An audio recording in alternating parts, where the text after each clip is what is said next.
have you ever wondered if adding a tiny pinch of yeast ruins your sourdough or actually saves it?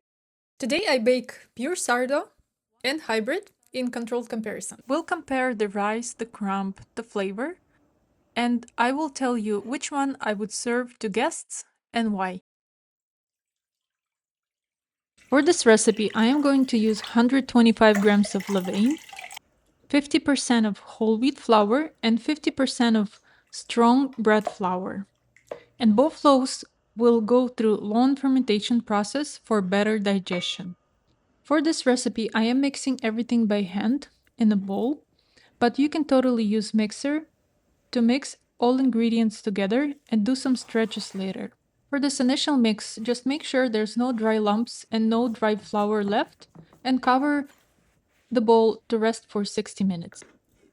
Here I'm mixing my second loaf, which will be a hybrid, and I'm adding this much yeast to my loaf to speed up the fermentation. This is how my dough looks after 60 minutes rest, and I'm going to do my first stretch. I always use wet hands to stretch the dough so I don't break that built gluten. And I stretch the dough from all sides to the center for as much as dough allows me. And then I leave it for another rest for 30 minutes. For this recipe, I did 4 stretches in total, but it's totally up to you. If you don't have time, 2 will do the work well. This is my second stretch, which I'm doing on my hybrid loaf. Look how strong this dough already is. I'm repeating the same steps with wet hands, grabbing the piece of dough and stretching for as much as it gives me. Turn the bowl and do the same thing from all sides. Then I also cover it and let it rest for another 30 minutes.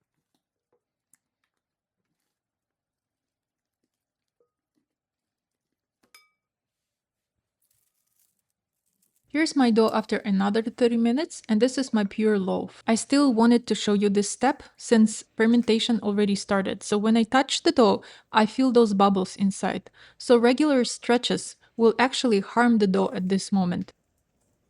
That's why I'm making gentle coil folds. I reach underneath, lift the center, and then let it fall naturally 2 or 4 times. This way we're keeping those bubbles intact. And again, do you absolutely need this step? No. If you're short on time, just skip it and let the fermentation finish its process. Now let's take a look how our doughs look after 3 hours total bulk fermentation. This is my pure dough, and in comparison to hybrid, hybrid has much more volume. My hybrid loaf nearly doubled and it's clean to the touch. Means it's ready for the shaping.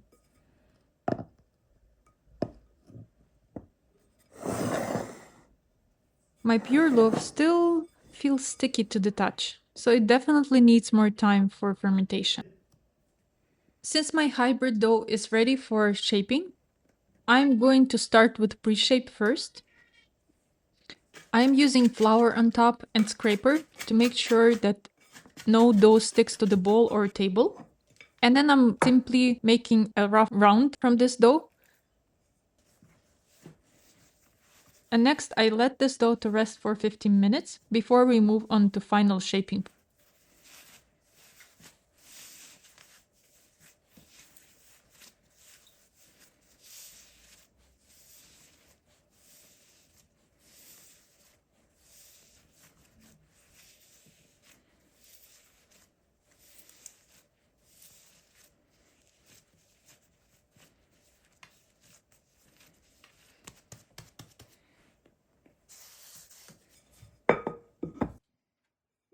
After 15 minutes, our dough relaxed and it's absolutely ready for final shaping.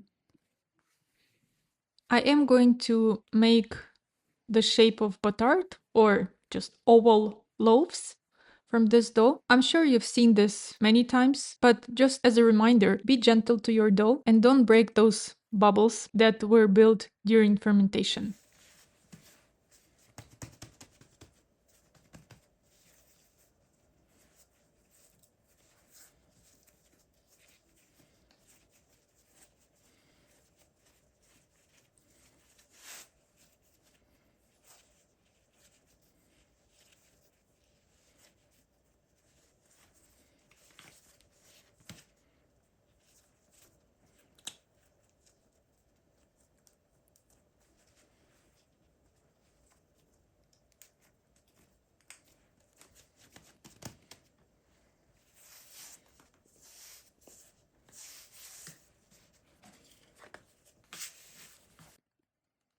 Dust your bennetons with extra flour, and I also like to use some cracked wheat or rye so dough doesn't stick, and also it gets that nice little crunch on top of the loaf.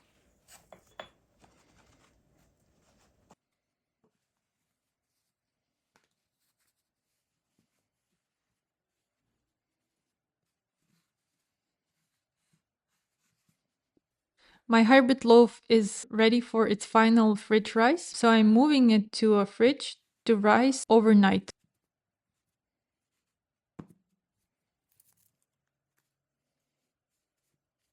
Here I wanted to show you how the pure dough looks like after additional 1 hour bulk time. And I'm shaping it the same method, covering and moving to the fridge overnight.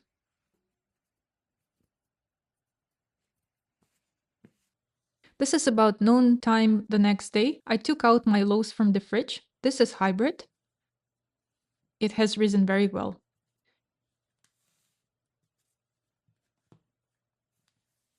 And this is our pure sourdough. This one definitely needs more rest at room temperature, so I will leave it for additional hour to get full rise.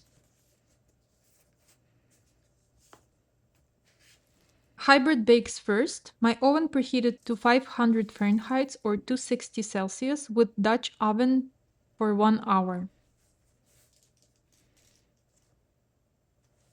I score the loaf and move it to my baker. Once my baker in the oven, I lower the temperature to 465 Fahrenheit or 240 Celsius and bake it for 30 minutes.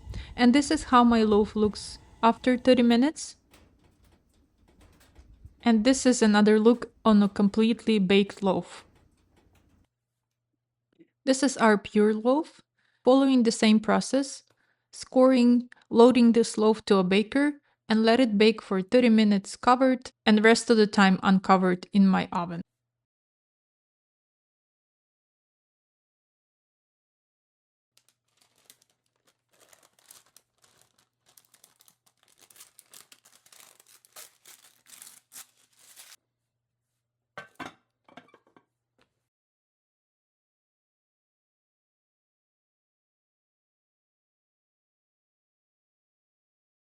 Here are my loaves side by side. This one is pure and this one is hybrid, completely rested and ready to be sliced. To me, there are no winners in this competition. They both look perfect to me.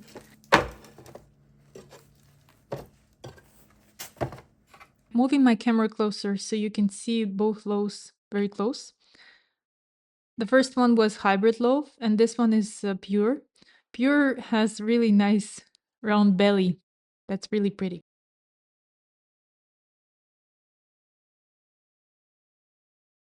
I will now cut both loaves so you can see what's inside. And I'm starting from hybrid. This loaf is incredibly soft. It's like almost cutting a butter with your knife.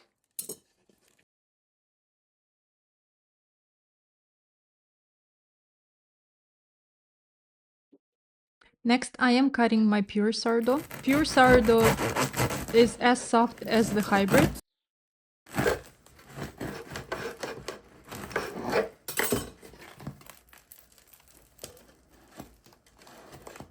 Let's take a look at these crumbs side by side. Both are incredible. Pure sourdough delivers that Instagram perfect open crumb, bigger dramatic holes, more rustic wildness, and classic bakery beauty everyone loves posting. Hybrid loaf gives slightly tighter, more uniform structure, still beautifully open and soft. On the bounce test, both spring back perfectly. Both are soft and, to me, museum quality.